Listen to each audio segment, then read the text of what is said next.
So the death of the Asantehemaa and Konadu Yiadom, the third, has been reported. This was confirmed at the emergency council meeting that was called this morning by the Asantehemaa Otumfuo Osei-Tutu II. So she, unfortunately, she didn't reign for long.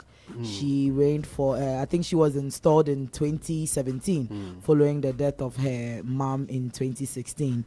And now the death has also been reported. Now, the interesting thing about this is that according to sources, she passed away on 7th of August. And I don't know if you heard, but then over the weekend, you know, there were those rumors that, oh, Asantehemaa is gone and all those things. But everybody was waiting for the confirmation, or should I say, for the confirmation or not of whether she was around.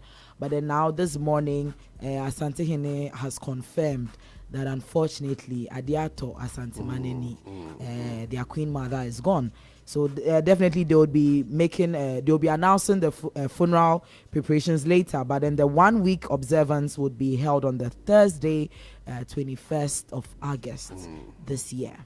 I think she's also quite advanced in age. Yeah, right? she's around so the age near 2. I've seen some reports saying she's 91, and I've seen some that is also saying she's 98.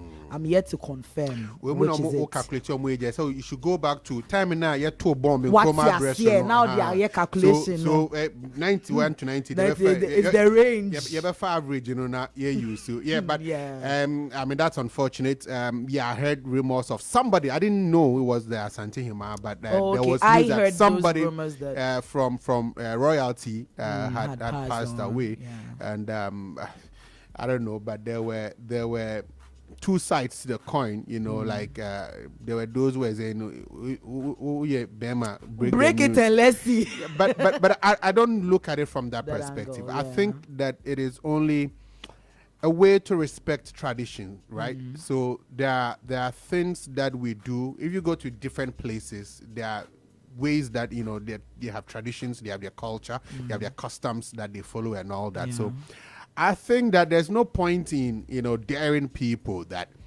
we are Burma breaking news. And I get what you're saying, but I don't really think it was about daring. You see, the news came around the time of the helicopter crash, and then people were just drawing parallels between the two.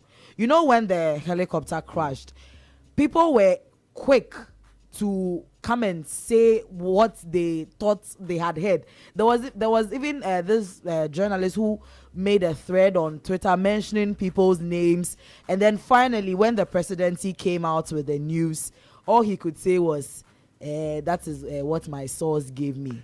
I understand that point, and I think that we've actually hammered on that point severally. You know, when people die, and then people are in a rush, you know, to sort of break the news. But I'm also saying that, you know, if in the Asante Kingdom, when royalty passes, there's a process, there's a custom, or procedure, you know, to go through. You know, that they go through to announce that. So it might not pertain in other customs.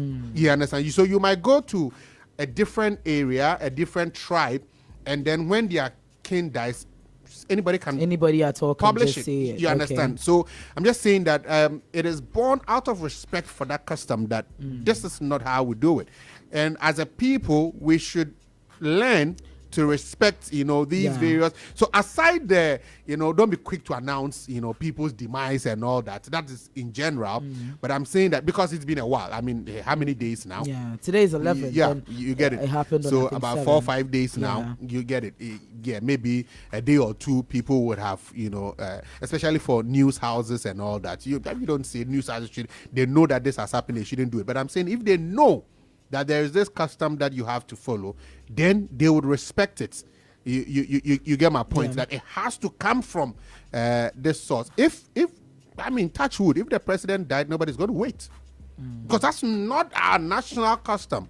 Okay, you get it. If news houses have that information, matter of fact, it behoves government to break the news quickly to because there are certain processes that have to be undertaken when the president passes. Yeah. Do you get it? So it will not be kept for 5 days before we get to know. We have to know immediately it's confirmed. So systems can start working. That is different from this traditional setting where it has to go through a particular process. And I'm saying that we need to respect that. Okay. And I like the fact that people have done that. We should commend that. If it happens in other areas as well, let's respect those customs there. Let's extend the courtesy around. I'm a Christian. I don't know a lot about Islamic religion, right? So even when it comes to their festivals and ceremonies like marriage and funeral and all that, sometimes you get invited, and I'm quick to find out from my friends. Okay, so what should I do? How should I dress? How should I dress? How do you people do this? I do that so that I conform. Yeah, you get a point. So it's imperative that we get to know some of these things, and then it's imperative. you interest me.